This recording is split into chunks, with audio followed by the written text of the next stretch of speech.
I didn't write anything under structure and themes. This podcast is not suitable for children or those who are easily disturbed. Spoiler warning for whatever is in the title of this episode. And now for the obligatory socials. Please like, share and subscribe. You can find the podcast on Twitter at HorrorPod69. You can also follow us on Facebook, Instagram, Slasher and Goodreads. Become part of the Disturbed community by asking for the Facebook group and Discord links. Send dick pics to the Horror of Babylon podcast at gmail.com. Support the show at patreon.com/the Horror of Babylon. In closing, you can let your friends know that the Horror of Babylon is available on YouTube, Apple Podcasts, Spotify, Audible and all other major podcast apps.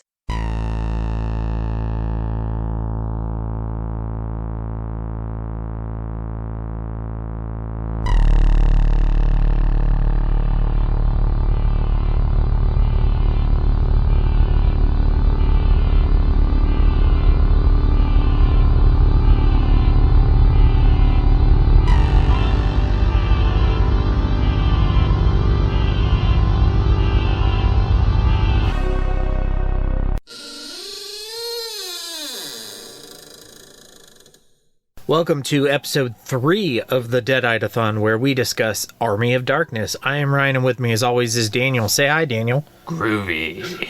Ha ha ha ha. Welcome to every Evil Dead episode anyone's ever done. Thank you to our patrons. Abigail the First. Breaker of Chains, Mother of Dragons, and Logan, the Full Metal Patron, and Ben, the 4th Patron of Hope, and Mia the 5th, the Rainmaker. She makes it rain, yo. Oh, and for Horsemen Comics and Gaming, which you can visit at the Morgantown Mall in Morgantown, West Virginia, the Mall at Robinson in Pittsburgh, Pennsylvania. You can shop online at shop.forhorsemancomics.com, and I'm sure if Ronald the Third Grampus of Christmas could open a store in that freaking castle, he absolutely would. If he needs somebody to run it, I'm available. Something, our patrons are groovy. Oh, that's so funny.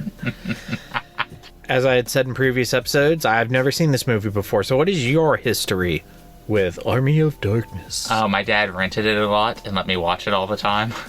Good job. When I was like less than 10. It's really, I think that's really fine. I would be okay with my kids watching it. Yeah, I mean, just that's my memory of it. Yeah, no, I'm just compared to the other two, this one is pretty tame. Yeah, I think the vampires are pure myth, superstition. I may be able to bring you proof that the superstition of yesterday can become the scientific reality of today. Background of this movie was released October 9th, 1992. It was directed by Sam Raimi and co-written by Sam and Ivan Raimi. Ivan is his brother. It had a budget of $11 million, box office of $21.5. It is not considered to be a financial success, but it wasn't like a complete and utter flop. But it was a critical success, and it did get a cult following once it made it onto VHS. It was a big rental thing, as you know, Daniel just said. That's how he watched it. I don't think I've ever met a person who's seen any of these movies in theaters, except like the newer ones. Yeah, I don't know. I'd have to go down through probably the majority of them I haven't. But that could be a thing, going down through the list and seeing what. To my knowledge, like everyone who's become like a big fan of it was, I rented this. Yeah, from the VHS store. I mean, that's how I just generally got into horror. Was renting. Just went through the horror section and picked out the ones that looked cool. I like this cover. Yeah, I never watched Halloween or Friday the 13th because I guess I didn't like the covers. Yeah, it's a guy with a white mask. Yeah, I was like, that's not a clown. That's a hockey mask. Screw that. I want something with an animal in it. Yeah. Hey, come here, Cujo. Where's Grizzly? Yeah. Okay. I did find out in my research, aka reading the Wikipedia page, that the theatrical ending was not the original ending. That was a reshoot. In the original ending, Ash drinks too many drops from the potion and wakes up in a post-apocalyptic London. And the studio said it was too dark and too depressing, and they made them reshoot the ending. Did they not see the first two movies? Well, yeah, but this one's really nothing like those first two movies. I guess. But actually, I think I would have preferred the original ending. I don't hate the ending it has, but I think it's kind of one of the low points. I honestly kind of love the ending because it's so fucking stupid. Yeah. I honestly wouldn't have, I guess we'll get into it, but I wouldn't have even added, like, the fight at the end. I would have just had him, like, having to work, like, a stupid mundane job. Like, that's your... That's fine. It's the Deadite. Yeah. And just, like, I would have ended it just there. Like, just this is your reward for going back to your time. Yeah. Getting to work at Walmart. That would have been... I would have been fine with that. I was just like, oh, another Deadite fight. To me, that's kind of funny. You know that, I was thinking of this the whole time I was watching this movie. You know that, I guess it's an anime subgenre. I think it's called Isekai, where you're, like, transported to another world. I've never heard the term, but yes, I've seen Inuyasha. Yeah, so I was sitting there watching it going, so Ash Williams just got Isekai to... Well, I guess technically that's the same world, just a different time. Yeah. A lot of times it's like I've been transported to a fantasy where I'm a salaryman who just got transported to yada yada yada.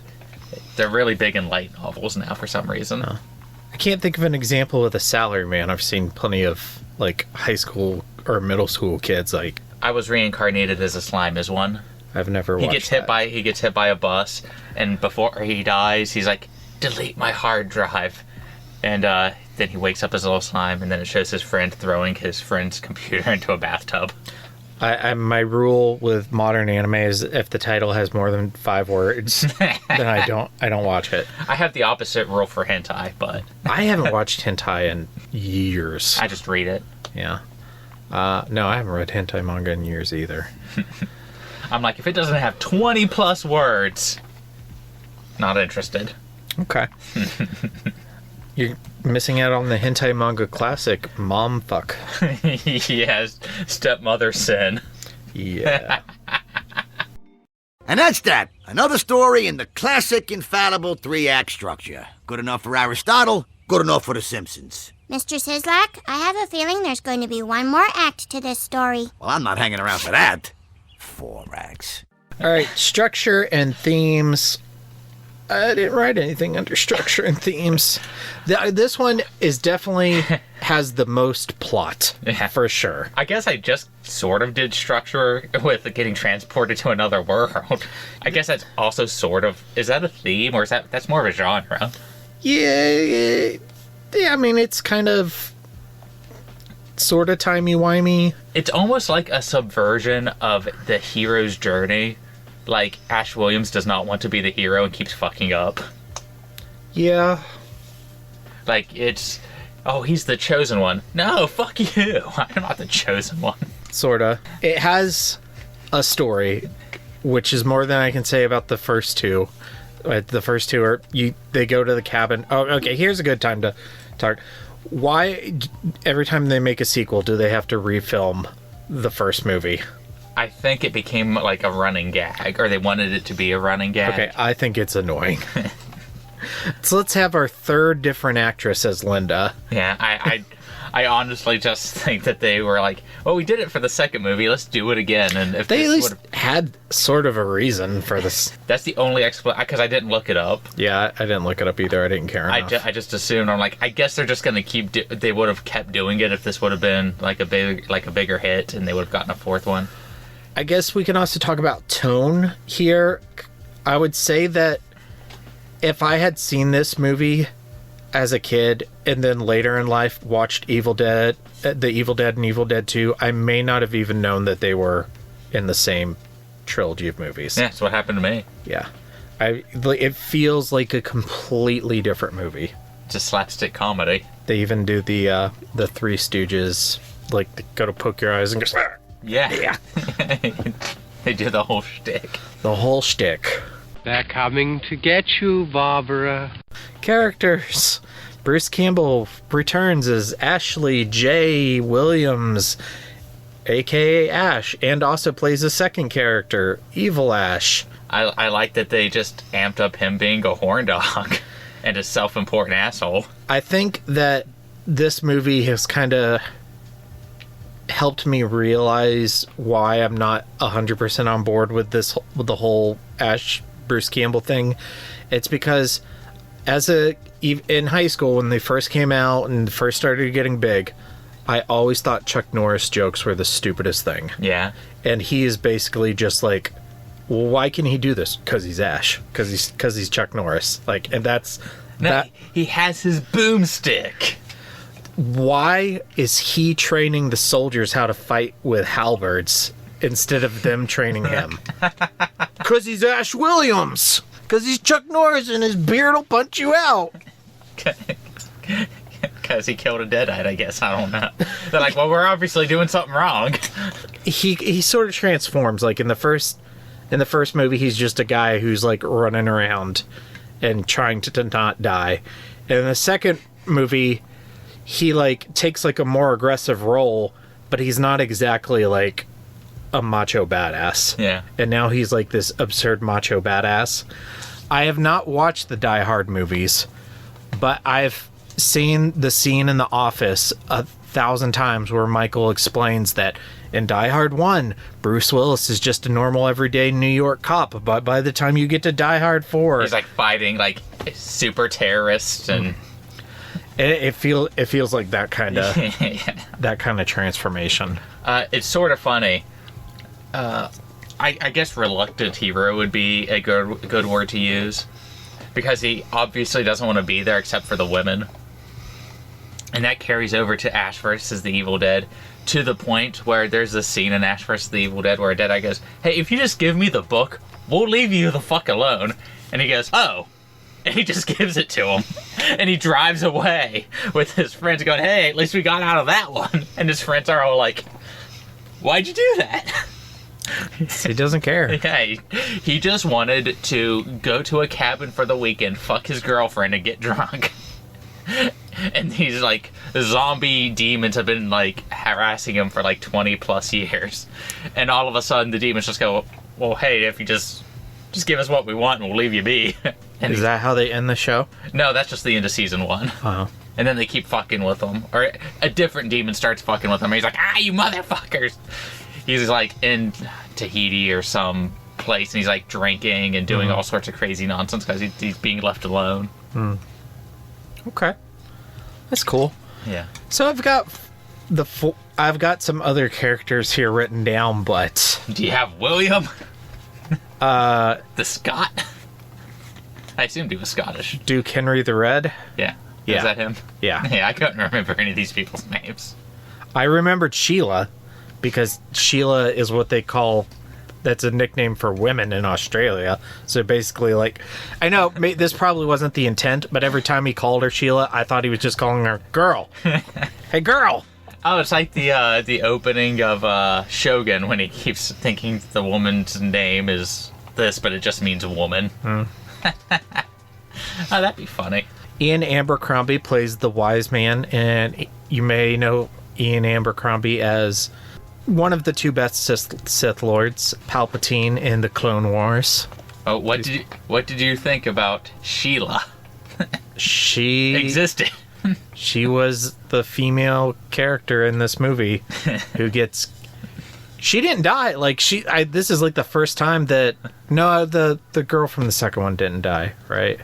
Well, we don't know, because they reshot the ending and she didn't exist in the flashbacks. Like, she was stabbed in the back with the dagger. Oh, yeah, that's right. And but she manages to read the pages, and Ash gets pulled away, and you don't really see what happens to her. Okay. But then they refilmed this, and she's not there. So Sheila is the first female character to canonically and definitively not die. Or get fucked over terribly. I mean, she did become a Deadite, which is pretty bad. Yeah. But I mean, Ash became a Deadite in the second movie, and he got better. Yeah. Yeah, that's true. So apparently this is something you can just get better from. Like vampirism in Near Dark. Yeah. We'll give you a transfusion and make it go away. Cause I still need to finish the last season of Ash vs. the Evil Dead, but to my knowledge, it's never come up how, like, he became a Deadite and just got better. And I want him Power of love, right? And I want him to bring it up to somebody, and for them to look at him and go, "What do you mean you got better? You've been chopping all of these people up." We could, like, do a power of friendship thing this whole time, and you've just been killing them. To me, I think that would be funny. Lord Arthur's kind of a knob, but Yeah. I guess got better after he got Boromired Yeah. with like 4 arrows and I kept must fighting. protect the book. Surely I've missed it, but surely there was some point in these movies where they just tried to burn the book and it didn't work, right? Huh. Did that happen in any point? That's what I'm saying. Like, surely that happened. Or did they just say, no, that's too obvious, let's just skip it? Huh. Or has just, like, no one in... Well, I know they try it in the show, Okay. but now, like, thinking about it, I can't think about it, like, from the movies. Let's look Bruce Campbell up on Cameo so we can call him No. and say, why'd you all never try to burn that book? Oh, God, I wonder what his price is. Too much. I would love to find a celebrity that we would like, but would be in our price range. Yeah. That is not him. Oh, I'm shocked that he's not on here. Is his Evil Dead money really that good that he doesn't need this? There's Dean Cain. I like Dean Cain. $150? Yeah. That ain't bad. So let's just type in Evil Dead. Okay, Ash versus... I guess that's it. Yeah, a bunch of the actors from Ash vs. the Evil Dead. Okay. I mean, Ash Williams' daughter was on there. He has a daughter in the TV show. I don't think you'll ever watch the TV show, so probably. No, it's fine. I'm not worried about it. Okay, well, I'm honestly kind of surprised. Kill you all! I'll drive you crazy, and I'll kill you all! I'm every nightmare you ever had. I am your worst dream come true. I'm everything you ever were afraid of. Scary shit. You sound so miserable. I mean, no, I liked this one a lot more. Yeah. Was it scary? No. No. I remember I didn't think it was scary as a kid, but my brain associated it as a scary movie because there was like skeletons. Yeah. But then when I would watch it later, I'd be like, scary about this? Yeah, it's not even really. It's hard to call it a horror movie. It's more like a dark fantasy comedy. They call it a dark fantasy horror comedy on Wikipedia. That's fine. That's fair. And I'm like, I think it's like when I see people call certain anime horror because a vampire is a character in the show. Mm-hmm. I've seen people call Rosario Vampire a horror manga, and I'm like, how? How is that a horror manga? Because it has monsters in it. Because it has monsters in it. And I'm like, I don't want to tell people how to label stuff, but I sit there and I'm like, if it isn't trying to horrify you on some level, how is it horror? Horror is a genre of fiction that is intended to disturb, frighten, or scare. Yeah. Okay. All right. Yeah. And so, it doesn't disturb me. So, I guess, just using Rosario Vampire as an example, I guess you could call it horror adjacent because it uses fictional characters that would typically be found in horror. Yeah, I guess. But, I mean, it's not... It's the same thing with this movie. It has living skeletons and zombies and demons, so... Yeah. I found this movie a little bit funnier than the last time I watched it. The last time I watched it, I honestly didn't enjoy it all that much. I don't really find it very funny, which is strange because I typically like slapstick. That's why I'm kind of shocked. I associate you in my head with slapstick humor. I mean, yeah, I generally like it a lot, but I didn't dislike this movie, but what I focused on was the effects, particularly the skeletons, and I thought they were awesome. Mm-hmm. They reminded me of like a dark fantasy version of the battle droids from the prequels and Clone Wars. It's not a bad example. Yeah. I was calling it a dark Monty Python in my head. Yeah, I was comparing it. That actually in Monty Python and the Holy Grail is what I put down for further reading. Yeah. That's what this movie reminded me of on this rewatch. Was I felt like it was Monty Python and the Holy Grail kind of meets Evil Dead. Mm-hmm. An American wanted to make a Monty Python movie, and he used his existing IP. Yeah, and I enjoyed it. I would happily watch it again, but Sam Raimi, Scott Cawthon did. He wanted to tell a different story, but knew what made him money. comedy-wise, like, maybe I don't think I was in a very good mood while I was watching it, so that may have had something to do with it. I get that. Yeah. That happened. That just happened. Sometimes you watch things at the wrong time. That's happened to me a lot. Mm-hmm. But I did like it, and I would watch it again, no problem.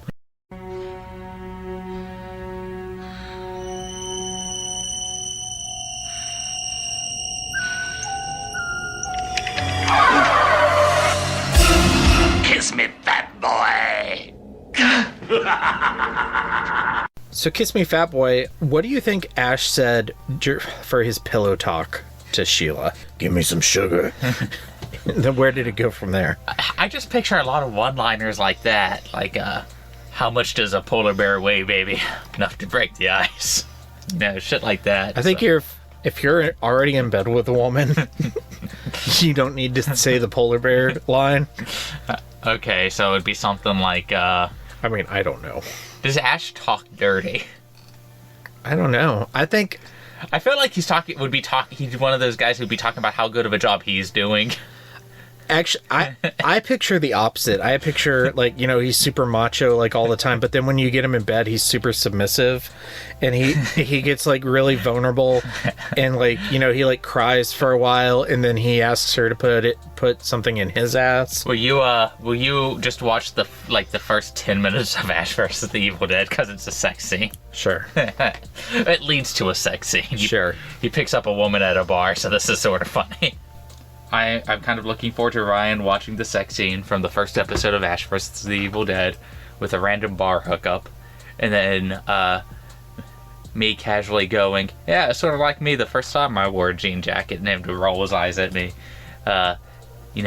Pretty typical Daniel Ryan interaction. I felt like this movie would have been better with like an Ash, evil Ash three-way with Sheila. I think that's how the movie should have ended. Just, that's how they all come together. That's how we resolve our differences. Sharing is caring. And that's the lesson that we need to learn at the end of the day. Bruce Campbell, I can't figure out if he's actually attractive or not. Like, especially watching these older movies, I don't know what women particularly find attractive. I know what I find attractive, and it's tall, dark, and handsome, and by that I mean like 6'9" black men. But Ash, though, I'm sitting there going, they're casting him as sort of this, like, macho, sort of handsome-looking dude with a dimpled chin, but I'm like, I don't know. I mean, like, is this sexy? Women out there, do you find this sexy? Reach out to me. Do you find the denim look attractive? Do you find the thick eyebrows and the, I guess he has a chiseled jaw, especially back then. He wasn't out of shape. He was physically fit. Like, I mean, he looked like he could kick my ass. It's just like, we could have gotten some more bare-chested stuff. Like, look at the poster of the Evil Dead, or Army of Darkness. You got, like, his shirt's ripped, and, he's holding his gun, and he's all ready. What else do I talk about while Ryan's gone? Usually I'm better at talking to myself. I guess I'm being put on the spot here. What would his pillow talk with Sheila be like? Like, yo girl, you're the love of my week. I promise to find you attractive until I don't. That's how I picture Asher Williams in my head. I'll like, do I really need to use this sheepskin? Can't we, like, risk it? He's always laughing like that at the end of all of his sentences in my head. I rambled the whole time you were gone. Okay, good.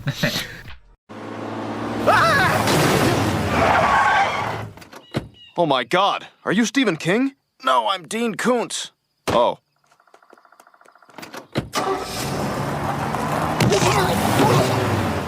Kings of Koontz. My King is the Skeletons. I thought they were sweet. I actually kind of like Ash Williams in this. Not as a person, but just I kind of find him strangely endearing. It's like watching a teenager try to be cool for the first time. I don't know. I can't explain it. I just kind of find him amusing. You're not alone in that. Yeah. The guy has a pretty big following. Like, I'm sitting... I don't know if it's the reaction that, like, they were going for, but I'm sitting there like, oh, man, look at him. He's trying. I don't think it's an accident that when Bruce Campbell is in Sky High, his superpower is that he's full of hot air. forgot that. He's the sonic boom. Okay, so I was rambling about this while you were gone. Is Ash Williams or Bruce Campbell, like, especially back then, is he attractive? Because I can't really figure it out. I don't think he's unattractive. Like, he's not my type. No. But I'm sitting there going, he's in shape. Yeah, but like he's kind of got that, like the defined chin. Yeah. That's the only thing I could come up with. But they are portraying him as, like, this, like, almost Adonis in this movie. No, I mean, he's not like a Tom Cruise, Brad Pitt kind of so pretty I was boy. just wondering. But, I mean, he's a generally attractive man. I guess I can, like, work under Kiss Me Fat Boy, because, I mean, they do play him as, like, sexy. Yeah. That's how they play him in the movie, anyway. I mean, they never really get his shirt off or anything, because... Yeah, the most we get is, like, a little bit of a opening. Yeah. You mean that V. Yeah.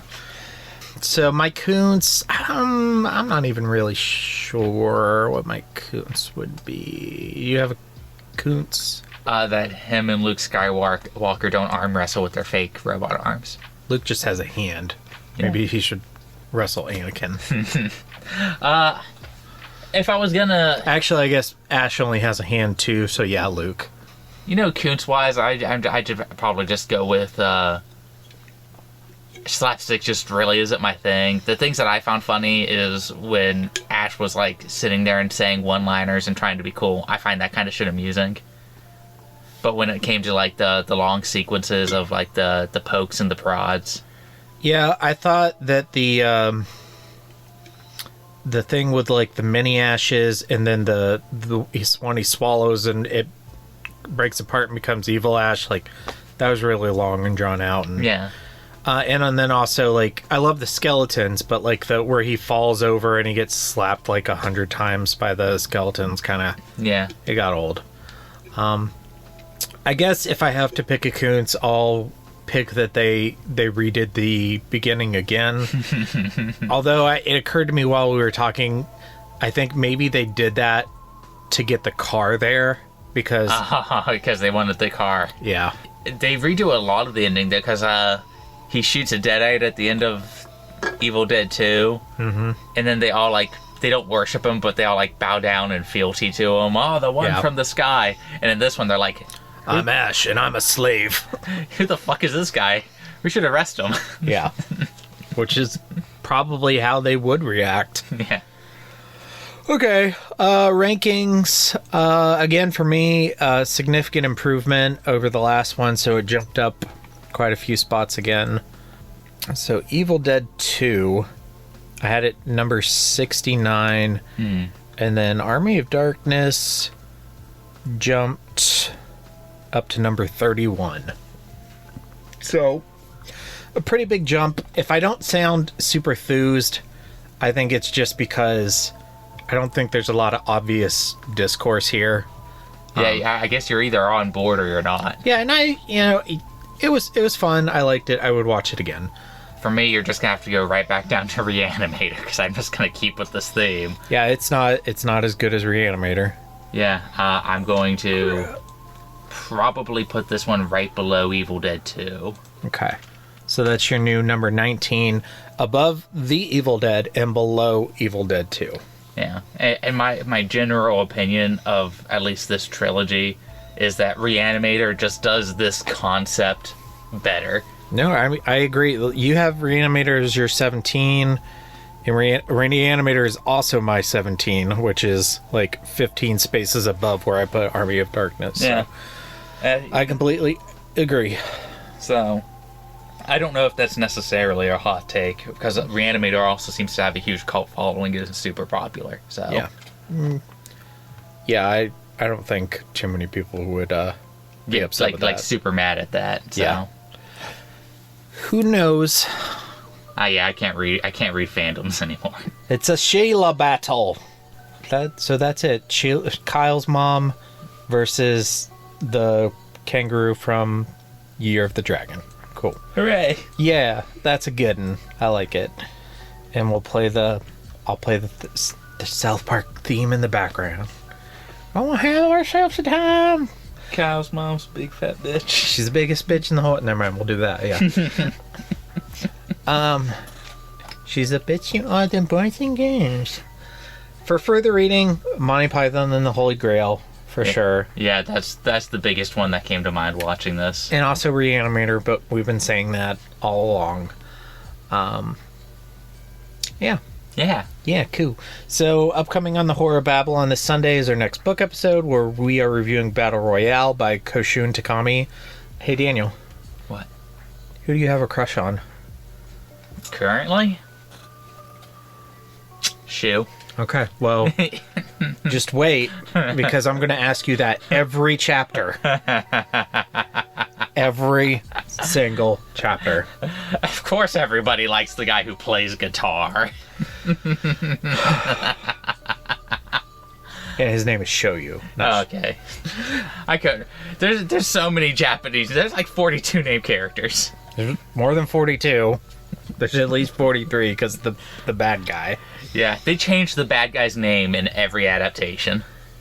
Then the next Sunday, November 26th, we're reviewing the first movie, and then this upcoming Thursday, Thanksgiving, we're releasing an episode on the Simpsons Thanksgiving of Horror segment, The Last Thanksgiving, and then the Deadite-a-Thon returns the following Thursday on November 30th with Evil Dead 2013, the soft reboot remake thingy. Yeah. Which I hear is pretty groovy. It's so funny. Speaking of people who are groovy, thank you to our patrons, Abigail the First, Breaker of Chains, Mother of Groovy, and Logan, the full groovy patron. Oh, we were on different pages. And Ben, the fourth patron of the groovy. And Mia the Fifth, the groove maker. She makes it groove.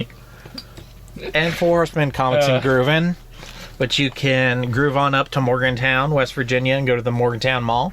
You can groove on down to Pittsburgh, PA, and check out them out at the Mall at Robinson. You can groove on over to shop.forhorsemancomics.com. And if you use the coupon code GROOVY, Ron will blow you a kiss. And that's Ronald the Third, Grampus of Christmas. Don't forget that coupon code GROOVY. Thank you for rewatching Army of Darkness and recording with me. Thank you for the groovy bit. Thank you. It's so funny. We have to keep saying it because it's so funny. Thank you to our patrons. Stay tuned for our socials and stay scary. Stay scary, everybody. And now for the obligatory socials. Please like, share, and subscribe. You can find the podcast on Twitter at HorrorPod69. You can also follow us on Facebook, Instagram, Slasher, and Goodreads. Become part of the Disturbed community by asking for the Facebook group and Discord links. Send dick pics to the Horror of Babylon podcast at gmail.com. Support the show at patreon.com/the Horror of Babylon. In closing, you can let your friends know that the Horror of Babylon is available on YouTube, Apple Podcasts, Spotify, Audible, and all other major podcast apps. Stay scary.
TripAdvisor is the lifeblood of the agritourism industry.